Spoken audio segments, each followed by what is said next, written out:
advantage. This is my dream vehicle, and it's what I'm setting my heart on. And it's the reason I work so incredibly hard within our business. And I believe I can achieve this within 2 to 3 years. At the School of Success, our multi-million-dollar business guru, Tony Falkenstein, has told some students their current business won't get them the wealth they desire.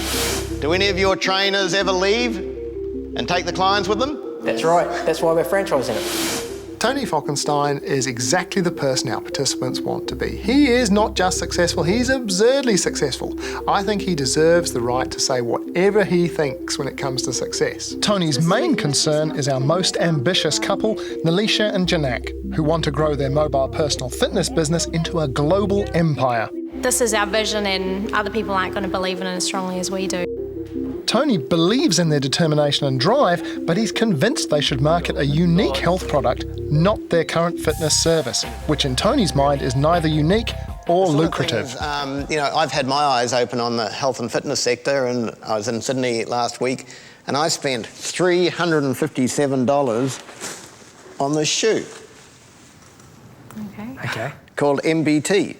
It's based on barefoot technology from an African tribe. Great story, whether it's true or not, great story. Now, this shoe is not sold in New Zealand. Right. When I was starting up in business, if I saw something overseas that I liked, I'd try and get the agency. Yeah. The thing about this shoe, and I've got some brochures for you on it, it does all sorts of things for improving posture and etc. So it's a. My concern is that they will be very sceptical of what other people say and their ideas. I think that they're similar enough to each other in a whole variety of really important ways that they act as a unit. And I think that when that gets challenged, they're not going to respond to those challenges by taking it on board. I think they're going to reject them. They're going to reinforce each other and disagree with whoever has challenged them.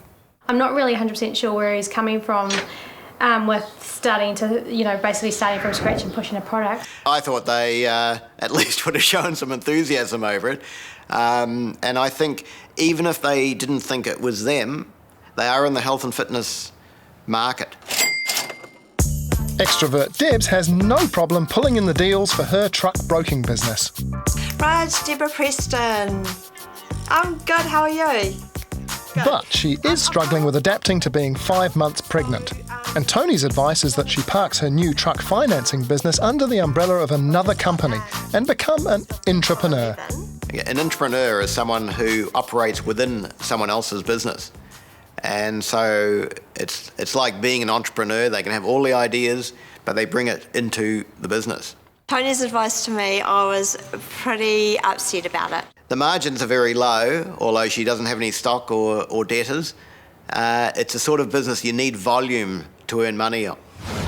Thank you. I don't think that I need to give up my business and to stop my business. I've worked too hard on it to do that. What about the baby? It hasn't hit me yet that I'm due to have a baby. But I really look at it like this, that having a baby shouldn't be a disadvantage. Initially you said that you're worried or you do get stressed easily. If I can strategise and I can plan that balance before it happens, then I think I'm going to be okay. I think she's got a lot of fire, a lot of spunk, and she's going to be successful working for a larger company, and she'll have that $200,000 saved in 5 years. I don't think she'll get it going her own track, working with 1 or 2 people when you've got a personality like that. Coming up, millionaire Bruce has to put his money where his mouth is. Well, go and get the frickin' thing. That's the point. And we reveal the biggest time wasters. I do tend to run around like a chicken with no head.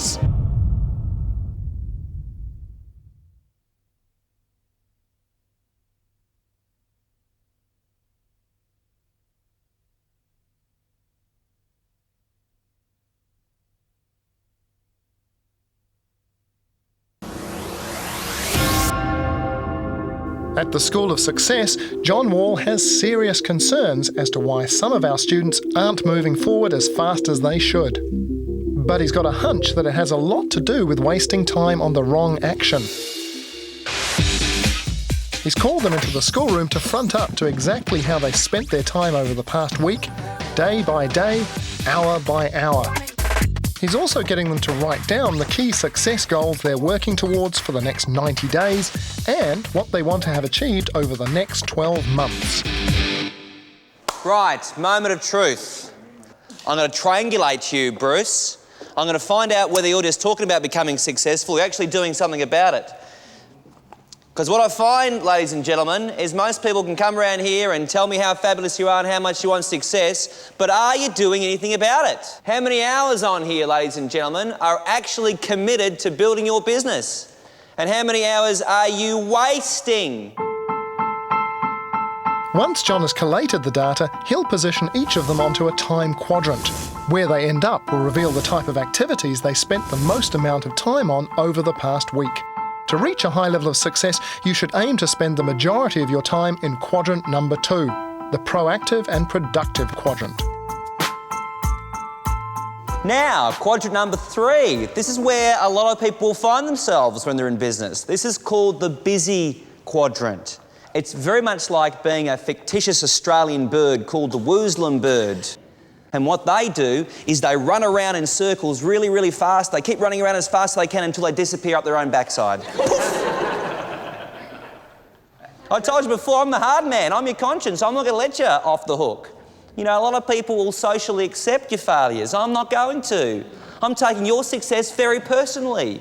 Good. So it's important to me that we give you a bit of a clip over there where you need one. I do tend to run around like a chicken with no head. My days are busy. My days are very reactive days dealing with clients, staff, suppliers.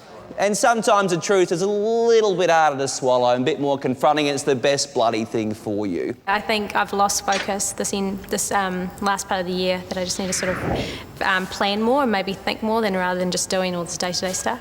Medicine tastes bad.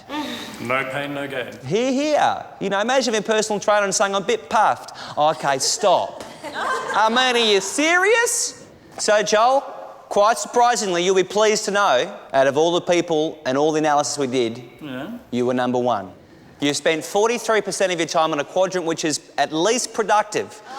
You're very urgent and you're in crisis management and you're probably highly stressed, but at least you're doing things that make a difference to your success goals. So congratulations.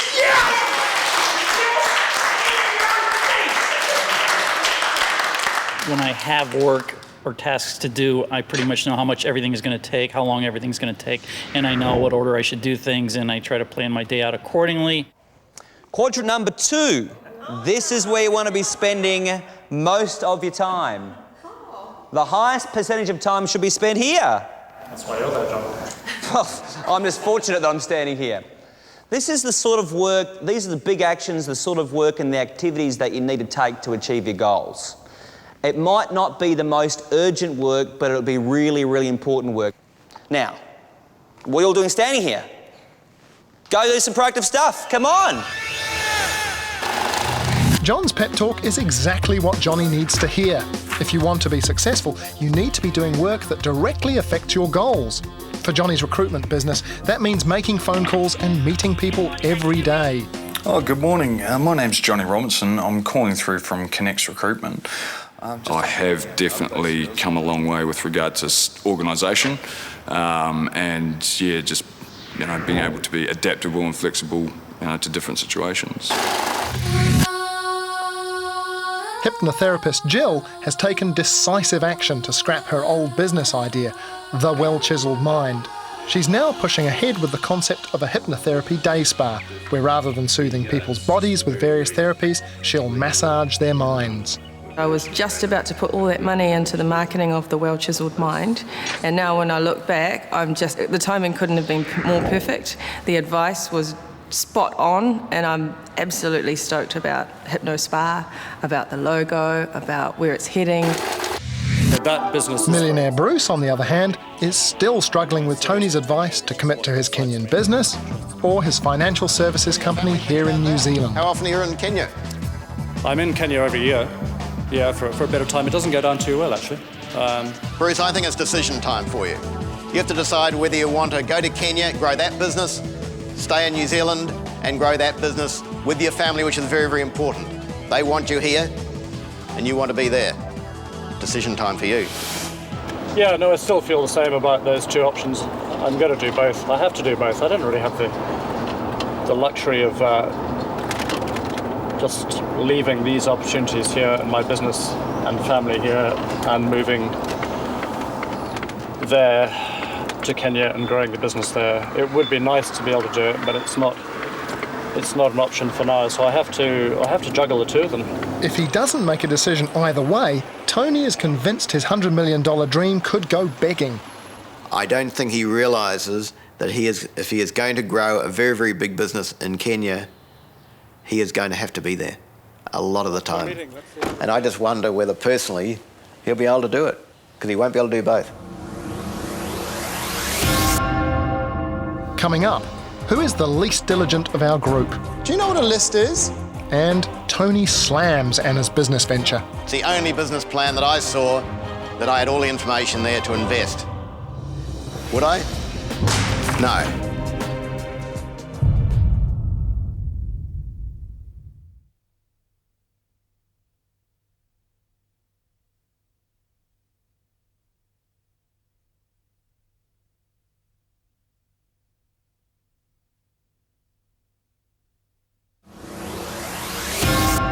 Last week, our financial whiz and millionaire Bruce came up trumps. He aced the networking and the sales challenge, smashed his time goal in the pool experiment, 2:42, and is destined for big things. I think he's the guy that will see opportunities everywhere, and he's been a success story so far. He wants to be a mega success story, and he's certainly got the ability to do that. It's a bit of a no-brainer, really. It's a matter of time till... But Tony's convinced it will all count for nothing if he doesn't decide between focusing on his startup Kenyan website business or his New Zealand financial services company. To help him push to a decision, Bruce is meeting with master motivator John Wall. In the perfect world, if you're really serious about building this business, a $100 million company, all those sort of things, which I'm sure you are, in the perfect world, should you be there or should you be here? Bit of both. You're a fence sitter. No, a bit of both. Yeah. Yeah, I mean, I don't want to go and live that the whole time. I'm not suggesting you don't chase the challenge, right? Yeah. I'm not suggesting. I'm testing you on your commitment to this. Yeah. Building a $100 million company takes some risk. You're going to make some big decisions and take some debt on board and take some big actions. There's not many people that actually do that. So you're committed to putting, say, $1 million into it to grow it? It doesn't need $1 million, honestly. How much going to take then? Got to be really smart about these things. It's just about getting onto people's emails. How much should it take? Oh, $100,000. Yeah. You got that? Yeah. Yeah. So why isn't it happening now? Well, it's not in my back pocket right now. Okay. So you haven't got it now? No, but I could get it if I wanted to. Well, go and get the frickin' thing. That's the point. Yeah, I see where you're coming from. There is the point. There's the point. It's going to take $100 grand. You can get it, but you haven't done it because you're not committed to it. Well, I am. Well, go get the $100 grand then. I think I'm way too polite. That's one of the things that slows me down from being more successful. You put up with a whole load of shit that you shouldn't put up with.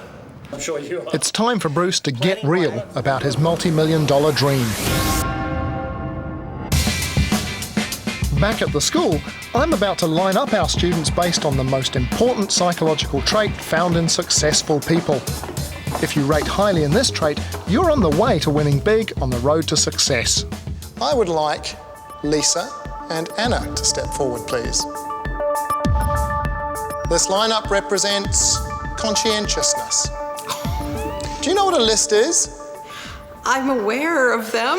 Their existence as theoretical objects. Yes. So I'm not necessarily telling you something you don't already know. Oh, no. That was absolutely the only place to put me, unless there's somebody else that's worse than me, which I highly, highly doubt. You're quite different, the two of you. Does he follow you around picking up your underwear? Next up, Anna. Now, if Lisa's only heard of what lists are, I'm guessing that Anna knows what lists are. I'm guessing that your friends, people who know you, would call you pretty reliable. They'd say you plan ahead. They might also say that when plans don't work out, you don't enjoy it very much. Is it a good thing in your path to success? Yes, because I get things done. Sometimes I'll put something on a list and I won't be happy until it's off, whether despite the fact that it might not fit in with what I really need to be doing. Yeah, sometimes the problem with being highly conscientious is that you focus very much on the organisation, on making everything tidy, on making everything work. I suppose I was surprised I was the top of the food chain, but if you like. But no, I'm a touch control freakish. In fact, if you ever need another job, I recommend that you go and be a PA for Lisa, because I think she desperately needs one. Unfortunately for Lisa, diligence is one thing she'll need to secure sales for her video production company. Anna doesn't have quite the same problem. She's sunk $100,000 into a 3D portrait business, and the goal is to leave her office job and find herself $5 million worth of happy customers. Always love it when I get really good feedback from clients. It's excellent because they're going to be sitting around for a while, and so I'm sure they'll get other people saying, "Where did you get this? This is so cool," and "Oh, I got it from Anna," you know. So it's very good, yeah. Last week, Tony Falkenstein gave her some bad news.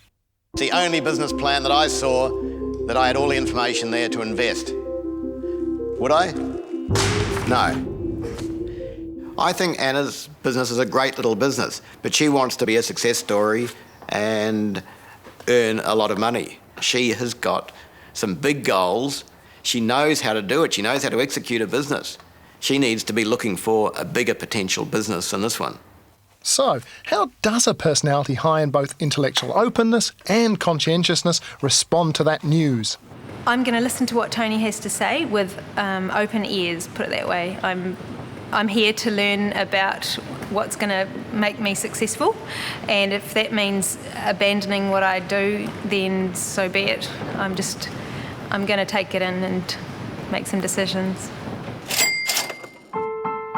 Despite striking off detractors on his goal to becoming a police officer, Matt is still losing focus by spending too much time on his hobby.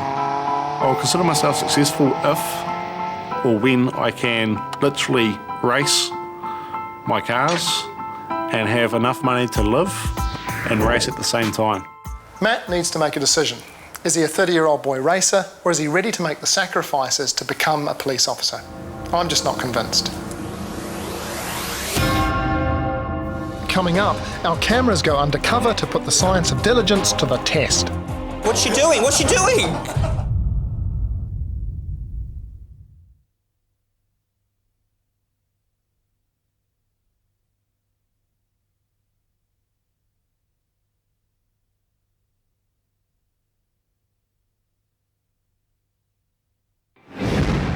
In their quest for success, our 12 students have been profiled according to the most important personality trait found in successful people: conscientiousness. In order to test the results of the conscientiousness lineup in the real world, I've designed an experiment that will put science to the test. Students will be given a to-do list with 10 tasks to complete. It's an issue we're all often faced with: which task to do first? Research suggests that changing appointments with potential clients and sending off an urgent courier will have a greater impact on your success than making a cup of tea or sorting some business cards. But will our lowest and highest scoring students see it that way? First up, ATM installer and wannabe cop, Matt. I went through the task sheet first, went through the whole list. I rang up Graham first and organised him to be rescheduled. While he's making the call, it is the top of the list, so we don't know whether they're prioritising really or whether they're just following the list through, but at least he's making the call without any fear. Okay, well, what I'll do is I'll give you a call back in a couple of minutes. I'll just go around Sally and see if she can reschedule for free. To join the police force, he does need to go to a new level of maturity and focus. This is a good sign, so I'm feeling a bit better.